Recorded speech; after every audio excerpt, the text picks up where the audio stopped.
আপনি গত কিছুদিন আগে কোস্টগার্ডের অনুষ্ঠানে বলেছিলেন যে জঙ্গি বলে কিছু নেই বা ফ্যাসিস্ট সরকারের এটা সৃষ্ট, এটা আমরা নিউজও করেছি। পাশাপাশি আমাদের তথ্য উপদেষ্টা বলেছেন এটা বিপরীতে গেছেন আর কি। তো এই ব্যাপারে আপনার বক্তব্য এবং মাননীয় তথ্য উপদেষ্টার বক্তব্যের সাথে একটা অমিল পাওয়া যাচ্ছে। তো আমি মনে করি যে আচ্ছা, আমি কে? আমি স্বরাষ্ট্র বলছি। তা আমি যেটা বক্তব্য দিয়েছি ওইটাই তো আপনারা ছাপিয়েছেন। জি জি জি। তো এখানে আর বাকিটা বলা দরকার। কথা বলেছেন আবার। সেটা উনি কিভাবে বলেছেন জানি না, হয়তো আপনাদের লেখার মধ্যেও মিস ইন্টারপ্রিট হয়ে যেতে পারে, কিন্তু যেটা যেটা ডিসিপ্লিন এবং সংশ্লিষ্ট মন্ত্রণালয় কি বলেছে সেটাই তো শুনতে হবে। আমরা লক্ষ্য করেছি সারা দেশে এবং পুলিশ বাহিনীর মধ্যে যে বিদ্যমান তাদের পোশাক আছে এটা নিয়ে কেউ সন্তুষ্ট না, এবং এইটার যেটা দৃশ্যমান যে এই পোশাকটা আসলে ওয়াইডলি অ্যাকসেপ্টেডও হয় নাই, মানানসই না শুদ্ধ বাংলায়। তো সেই জন্য পুলিশ বাহিনীর আবেদনের প্রেক্ষিতে আমরা বিষয়টা বিবেচনা করেছি যে এই ড্রেসটা কীভাবে হয়। তা আমরা একটা ঐতিহ্যবাহী ড্রেস যাতে দেয়া যায় তারও একটা অংশ বিবেচনা করেছি। আমরা আগের যে উপর মানে শার্ট, যেটা কি বলবো, উপরের অংশ আগে যেটা ছিল মেট্রোর জন্য এবং সারা দেশের জন্য, সেটা আমরা বহাল রেখেছি। তবে প্যান্ট পাজামা সেটা আমরা খাকি ড্রেস দিয়েছি।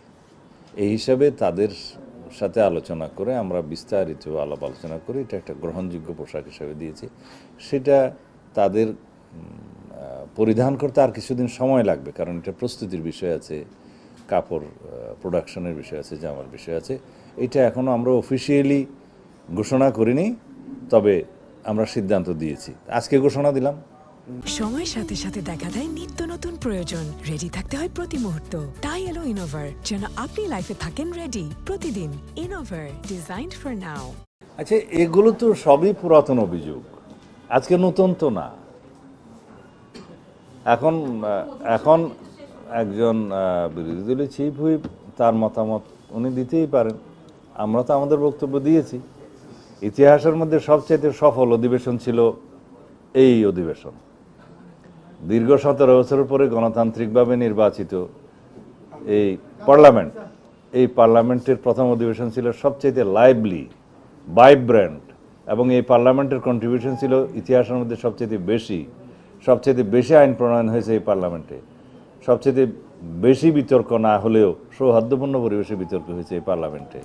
এখানে পজিশন ছিল, অপোজিশন ছিল, সবার বক্তব্য ছিল, কিন্তু ভ্রাতৃত্বপূর্ণ একটা সম্পর্ক ছিল, সৌহার্দ্যপূর্ণ সম্পর্ক ছিল।